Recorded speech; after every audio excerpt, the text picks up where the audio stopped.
Welcome to study channel. मेरा नाम है मोहम्मद कैसर। बिहार में फिर से 1 लाख से अधिक पदों पर शिक्षक भर्ती होने जा रही है। इस बार 6 to 12 के पद होंगे, यानी कि 6 to 8, फिर 9, 10, फिर 11, 12। ठीक है, कुल मिलाकर 1,10,000 से 1,20,000 पदों पर भर्ती होगी। नवंबर के पहले सप्ताह में आवेदन शुरू हो जाएगा। 1 माह का समय मिलेगा फॉर्म भरने के लिए।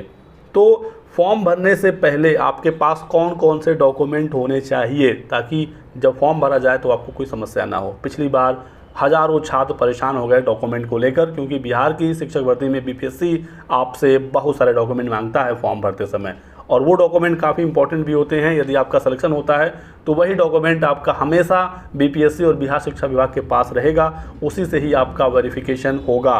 तो ध्यान रखना है। और जो भी मैं आपको यहाँ पर डॉक्यूमेंट बताने जा रहा हूँ, यदि आपके पास है तो बेहतर है, ठीक है, नहीं है तो जल्द से जल्द बनवा लीजिए। ये है दोस्तों बिहार शिक्षक भर्ती का ऑनलाइन आवेदन का फॉर्म, ठीक है, जो बीपीएससी ने अभी हाल ही में फॉर्म भरवाया है। भर्ती पूरी हो गई है, जल्द छात्रों को ज्वाइनिंग मिल जाएगा। अगली भर्ती की तैयारी शुरू हो गई है, तो आप लोग भी तैयारी शुरू कर दीजिए, पढ़ाई करिए। और फॉर्म भरने के लिए किन किन डॉक्यूमेंट्स की ज़रूरत है वो आप आज देख लीजिए, ठीक है। अभी तो मैं आपको फॉर्म भर के नहीं दिखा सकता, क्योंकि फॉर्म अभी आया ही नहीं है। ये पिछले भर्ती का फॉर्म है, लेकिन एग्जैक्टली सेम ऐसे ही आपको फिर से फॉर्म देखने को मिलेगा। सबसे पहले आपका नाम, फादर नेम, मदर नेम, ये सारी चीज़ें तो आएंगी, लेकिन हम यहाँ पर बात करेंगे डॉक्यूमेंट्स की, क्योंकि इसी में सबसे ज़्यादा बच्चे परेशान हुए हैं। सबसे पहले आपको जो डॉक्यूमेंट की ज़रूरत पड़ेगी वो होगा आपका आधार कार्ड। पहले तो यहाँ पर आपको एक आईडी सेलेक्ट करना होगा। आधार कार्ड, पैन कार्ड या ड्राइविंग लाइसेंस जो भी सेलेक्ट करेंगे उसका डिटेल आप यहाँ पर फिल करेंगे, ठीक है। यदि आप आधार के अलावा पैन या डीएल सेलेक्ट करते हैं तो आपकी जो फॉर्म भरने की फ़ी है उसमें 200 रुपये और एक्स्ट्रा ऐड हो जाएगा, ठीक है। तो बेहतर है कि आधार कार्ड ही सेलेक्ट करिएगा, वही नंबर फिल करिएगा, ठीक है। नहीं है तो बनवा लीजिए। वैसे मैं आशा करता हूँ कि 99% छात्रों के पास आधार कार्ड पहले से होगा, क्योंकि ये काफ़ी इंपॉर्टेंट डॉक्यूमेंट है, तमाम जगहों पर इसका यूज होता है। तो आपको सबसे पहले अपने आधार कार्ड का एक पीडीएफ बनवा लेना है। कोई भी पीडीएफ होगा वो 100 KB के अंदर का ही होगा, और सभी डॉक्यूमेंट पीडीएफ फॉर्मेट में ही अपलोड होंगे, ठीक है। 100 KB के अंदर का और पीडीएफ फॉर्मेट। इतनी बात क्लियर हो गई। आधार कार्ड आपको अपलोड करना है। फ्रंट और बैक दोनों साइड का जो फ़ोटो है वो एक साथ पेज पर होगा, उसको आपको स्कैन करके अपलोड करना है। एक बात का आपको और ध्यान रखना है कि जब आप अपने पीडीएफ का साइज़ कम करवाएं या खुद कराएं, जब 100 KB के अंदर हो जाए तो आपको एक बार उसको ओपन करके उसकी क्वालिटी चेक करनी है, वो पढ़ने योग्य है या नहीं है, कहीं वो पूरी तरीके से ब्लर तो नहीं हो गया। साइज़ कम करने के चक्कर में कई बार डॉक्यूमेंट्स इतना ब्लर हो जा रहा है कि कुछ भी दिखाई नहीं देता है। ऐसे में आपको आगे चलकर बहुत ज़्यादा परेशानी होगा। पिछली बार कई बार करेक्शन का मौका मिला, छात्रों ने कई बार डॉक्यूमेंट दोबारा से अपलोड किए, बाद में डीवी के समय फिर प्रॉब्लम हुआ, क्योंकि उनका पहला वाला ही फिर होने लगा। तो ऐसे में आपको इन सब झंझट से बच के यदि रहना है तो आपको पहले से ही रेडी रहना होगा। तो 100 KB का पीडीएफ फाइल, लेकिन वो साफ साफ दिखना चाहिए। यदि आपका डॉक्यूमेंट ब्लर हो रहा है तो फिर से बनाइए, फिर से उसको ट्राई करिए। कहीं पर भी बनवा रहे हैं किसी साइबर कैफ़े से, तो आप बिल्कुल अपना नज़र कंप्यूटर पर रखेंगे। ऐसा नहीं है कि कुछ भी वो अपलोड कर दे और आप हाँ हाँ करके घर चले आएँ, ठीक है। क्योंकि कुछ भी अपलोड कर दिया जाएगा, यदि वो 100 KB से कम का है तो आपका वेबसाइट वो एक्सेप्ट कर लेगा, ठीक है। आपकी जगह किसी और का भी फाइल अपलोड कर देंगे, 100 KB के अंदर का पीडीएफ कुछ भी, वो अपलोड हो जाएगा। बाद में समस्या होगी जब वेरिफिकेशन होगा, ठीक है। तो इसका आपको ध्यान रखना है। आधार कार्ड हो गया। इसके बाद यहाँ पर दोस्तों पूछेगा कि आप बिहार के हैं या बिहार के बाहर के हैं। यदि आप बिहार के हैं तो आप यहाँ पर यस करेंगे। ऐसे में आपसे फिर निवास प्रमाण पत्र, ठीक है, आपका परमानेंट रेसिडेंस का जो प्रूफ होता है, जो निवास प्रमाण पत्र होता है, उसको अपलोड करने का ऑप्शन मिलेगा। इसी के साथ साथ जो अदर स्टेट के छात्र हैं वो यहाँ पर नो कर देंगे, ठीक है। यहाँ पर तो सबको यस करना है, भारत का नागरिक। भारत के बाहर का तो कोई फॉर्म भरेगा नहीं, लेकिन यहाँ पर बिहार वाले में ऑप्शन रहता है, यदि आप बिहार के हैं तो ही जाकर आपको रिजर्वेशन मिलेगा। तो ऐसे में आपको यहाँ पर यस करना है। फिर आपसे मांगेगा बिहार का निवास प्रमाण पत्र, अभी आगे मैं आपको दिखाऊंगा। और जैसे ही आप यहाँ पर नो कर देंगे तो आपसे ना निवास मांगेगा, ना जाति मांगेगा, ना EWS मांगेगा, कुछ भी नहीं मांगेगा, क्योंकि आप फिर UR सीट पर फाइट करने जा रहे हैं, ठीक है। तो इस बात का आपको ध्यान रखना है। तो नो करते हैं तो फिर कुछ नहीं मांगेगा।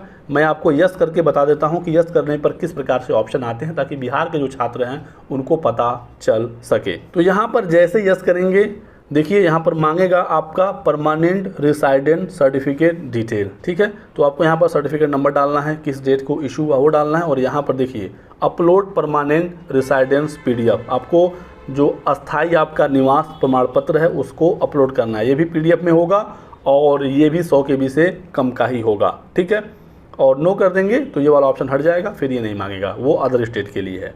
क्लियर हो गया बात।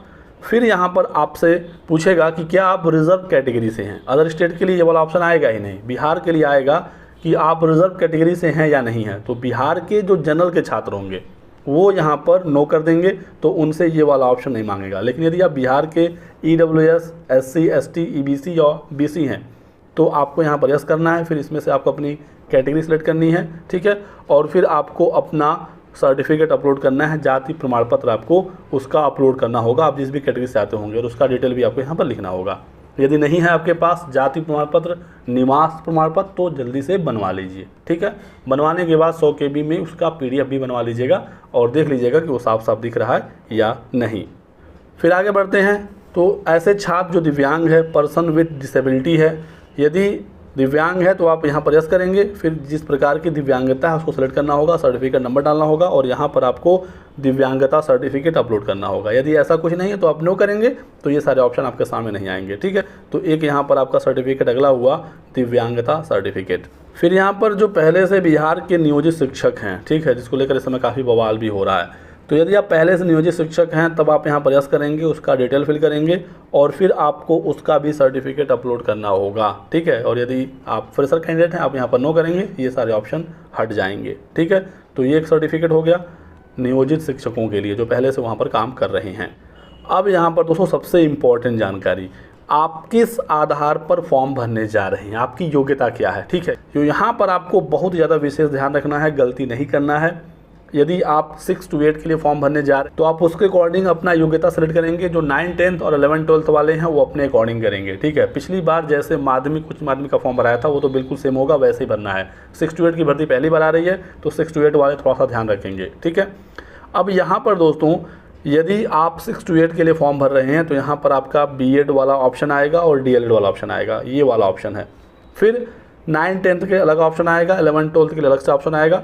तो जिसके लिए आप फॉर्म भर रहे हैं, जिसके लिए आप एलिजिबल हैं, आप वही सेलेक्ट करेंगे, दूसरे पर सेलेक्ट नहीं करेंगे, ठीक है। जो भी सेलेक्ट करेंगे आपको उसका डॉक्यूमेंट देना होगा, ठीक है। बाकी जब फॉर्म आएगा एक्चुअल तो मैं आपको बताऊंगा, उसको लेकर आप परेशान मत होइए। फिर यहाँ पर बहुत बच्चों ने गलती की पात्रता और दक्षता को सेलेक्ट करने में। यहाँ पर आपको पात्रता सेलेक्ट करना है यदि आप CTET, ASTET वाले स्टूडेंट हैं। दक्षता स्पेशल कंडीशन के लिए दिया गया था। दक्षता वर्ष 2012 से पूर्व नियुक्त एवं कार्यरत शिक्षकों के लिए है, ठीक है। यदि आप फ्रेशर कैंडिडेट हैं आपको पात्रता ही सिलेक्ट करना है, चाहे आप 6 to 8 के लिए फॉर्म भर रहे हो, CTET का डिटेल देना है, या 9, 10, 11, 12 के लिए फॉर्म भर रहे हो जहाँ पर आपको ASTET का डिटेल देना है, ठीक है। यहीं पर पिछली बार हज़ारों बच्चों से गलतियां हुई थी, आपको सचेत रहना है, पहले मैं बता रहा हूं, यहाँ पर आपको गलती नहीं करनी है, ठीक है। तो यहाँ पर आपको सेलेक्ट करना है पात्रता, ठीक है। जो दक्षता वाले होंगे अपना दक्षता करेंगे, ठीक है।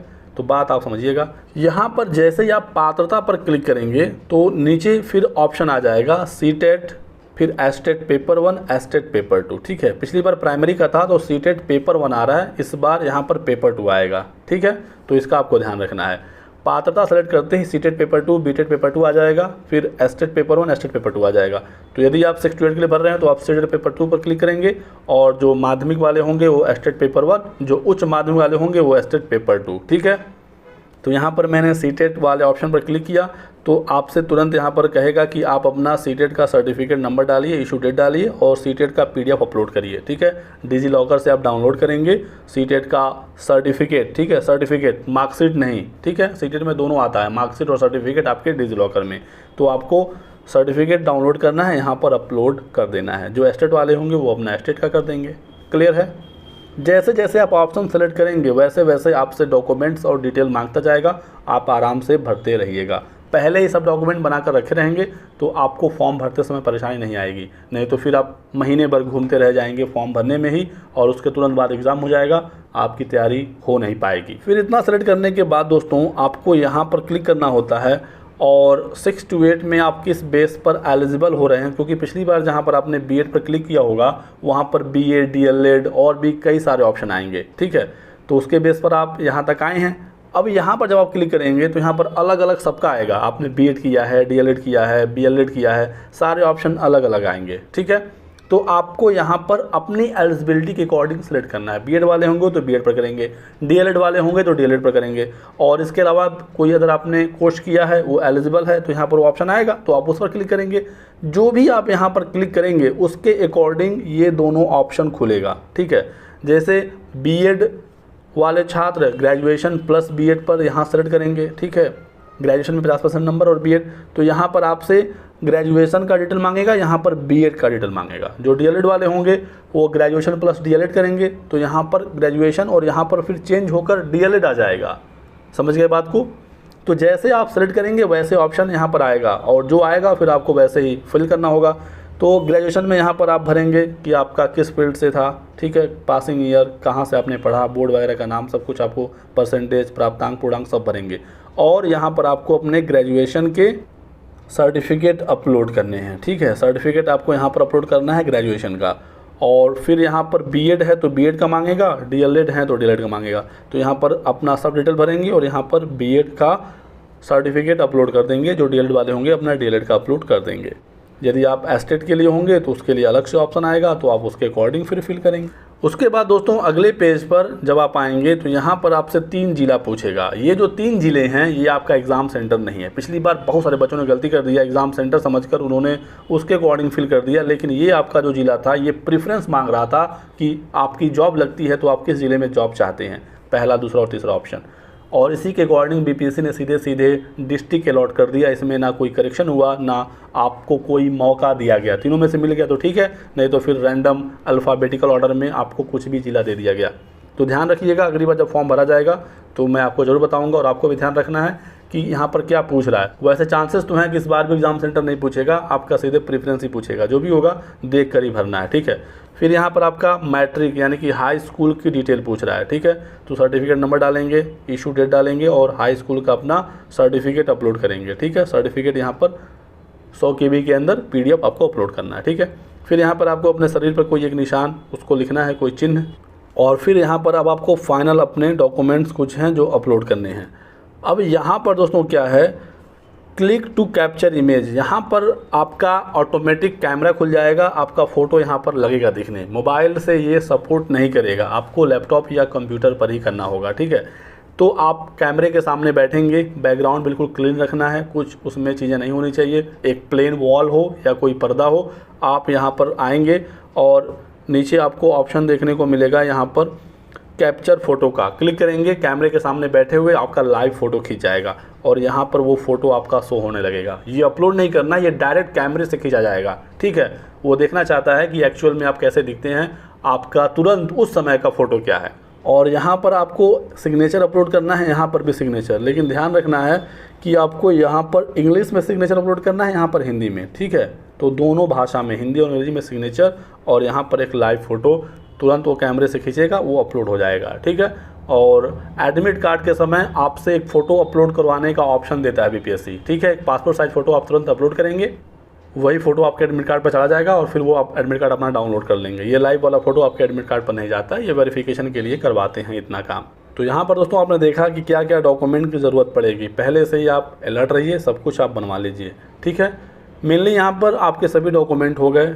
10th का सर्टिफिकेट, ठीक है। 12th की ज़रूरत नहीं पड़ रही है, लेकिन फिर आपका ग्रेजुएशन, फिर सीटेट, जो माध्यमिक वाले होंगे उनका एस्टेट, और जो उच्च माध्यमिक में होंगे तो उनका ग्रेजुएशन के साथ पोस्ट ग्रेजुएशन होगा पीजी, तो पीजी भी आपको अपलोड करना पड़ेगा। आधार कार्ड आपने देखा, फ़ोटो साइन, ये तो हर जगह रहता ही रहता है, हिंदी इंग्लिश में साइन और लाइव आपका फ़ोटो। तो ये कुछ ज़रूरी डॉक्यूमेंट हैं जिसे आपको अपलोड करना होगा। साथ ही साथ अब जो बिहार के कैंडिडेट हैं, फिर यदि आप बिहार के हैं तो निवास प्रमाण पत्र, और यदि आप बिहार के रिज़र्व कैंडिडेट हैं तो उस कैटेगरी का भी आपको सर्टिफिकेट। बाकी कुछ छूट गया होगा तो मैं बता दूंगा आपको आगे, अभी आपको टेंशन नहीं लेना है। जो इंपॉर्टेंट चीज़ें थी जो आपने देखा फॉर्म में, बिल्कुल मैंने लाइव आपको फॉर्म में ही दिखाया ताकि कोई चीज़ छूटे ना, कहीं से कोई मिस्टेक ना हो, ठीक है। बाकी ये पहला वीडियो था डॉक्यूमेंट्स को लेकर, तो कोई भी आपके डाउट हो, सवाल हो तो लिखिए कमेंट सेक्शन में, और डॉक्यूमेंट आप बताइए आपके पास क्या क्या रेडी हैं और अभी क्या नहीं है। जो नहीं है उसे जल्द से जल्द बनवा लीजिए। वीडियो पसंद आया तो लाइक और शेयर करिएगा, चैनल को सब्सक्राइब करना और हमारे साथ बने रहें। Thanks for watching.